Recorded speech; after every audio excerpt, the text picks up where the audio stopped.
Or will logic now kick in? And you'll get sick of this. Because, you see, if we add up all the things that they say about people, it doesn't make any sense for all issues. For instance, I'm against health care.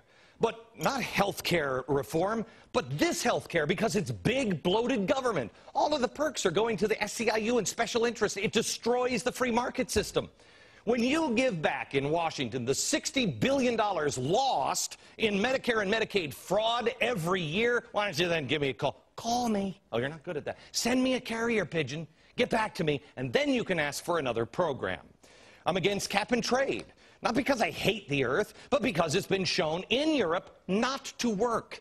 It's a special interest game. And you know who wanted it more than anybody else in America? Enron. I'm for oil exploration and drilling. Why?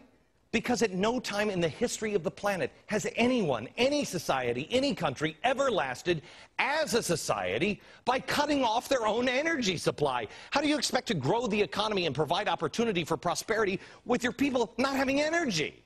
You want new energy? Here's an idea. How about nuclear energy? Oh, no, we can't have that, but we'll build and allow, and we'll make speeches on how everybody has a right to nuclear energy plants, except for us. We'll help other countries build them. I could go on and on explaining my reasonable options and reasonable ideas for opposing the president's agenda, but instead, why don't we just listen to the logic of the left? I oppose health care. Okay, that must be because, if you do too, you just hate the poor. If you oppose their ridiculous climate change bill, you hate the planet. You're a flat earther, a moon landing denier. If you oppose illegal immigration, I'm anti-Hispanic. If I oppose stimulus package, well, then you must just be against the president because he's black. If I oppose a massive deficit increasing exponentially by this administration, I must have loved it the previous 8 years.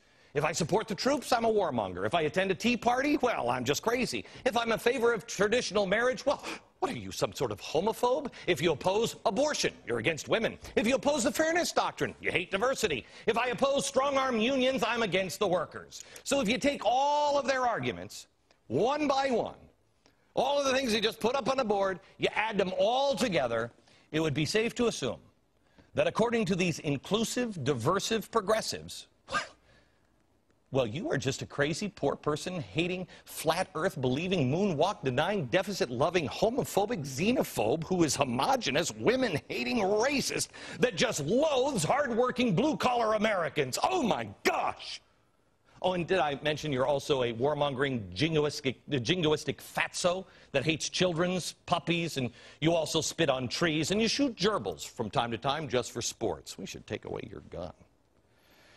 If I don't hate, well, then I'm simply dangerous. I'm a fearsome, mob-inciting, redneck, flesh-eating, monstrous, rhetoric-spewing, out-of-control religious zealot bent on blowing something up, maybe even before the end of the show. For good measure, I'm also in bed with huge multinational conglomerates and special interest groups like Goldman Sachs and unions. Oh, no, wait a minute, that's not me. That's the White House. Oh, yeah, but that system works.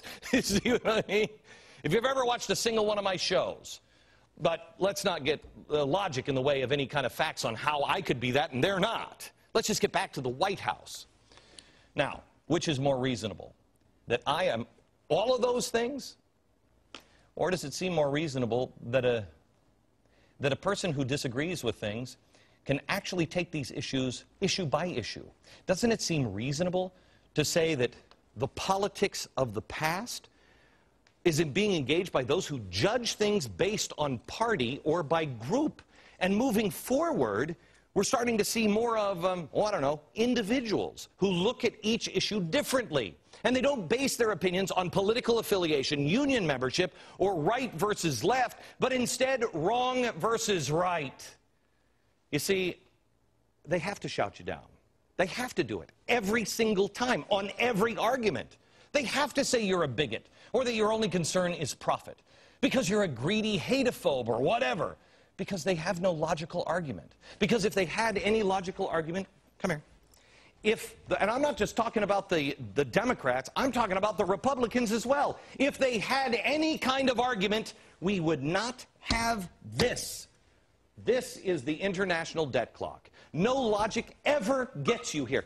No country gets to a U.S. national debt of this. No country, using logic, has a liability of $343,724 per citizen.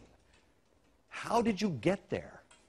That's selling our children's future out. It's indefensible. So what is their real agenda? Their real agenda is control. Everything that I wrote up on the board just in the last couple of days, every single thing is about control. They want to control everything. But the trick is about to fail. And I think you're beginning to sense that.